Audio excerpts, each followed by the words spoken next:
A popular breakfast or street food when you serve it in a sandwich. Here's how to make a delicious Ghanaian style omelette. So starting off with some shallots, we're going to take 2 small shallots and dice them as small as we can. Then I'm going to chop up 2 chilies.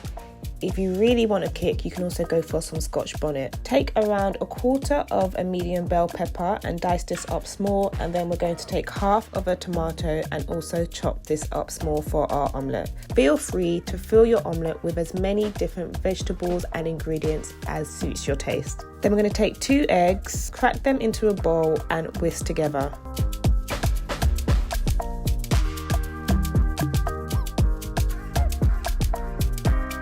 Don't forget your salt and pepper as well. Now we're going to heat up some vegetable oil in a pan, and after this is heated up for some time, we're going to cook our onions and our chilies. So this is going to release a delicious taste into the oil for later. After this is cooked for some time, we're also going to add in our peppers and cook these down for about 2 minutes.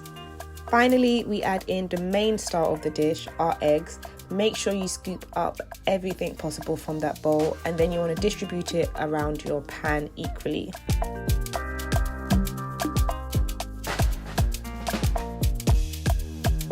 Also add your tomatoes that we chopped earlier on top. Now we want to cook this on a low temperature to make sure that it doesn't burn and it doesn't stick, and that is easier to flip later. So you want to cook on a low temperature until the bottom is solid and you can slide it around your pot without it breaking apart. So an easy way to flip it without it breaking apart is to actually move it slightly out of your pan and flip the outside part over the part still in the pan.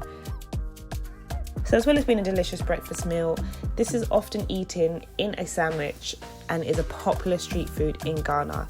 It's super delicious, it's vegetarian friendly, and the chilies add a really nice kick. If you like this recipe, don't forget to comment, like and subscribe, and I'll see you in the next one.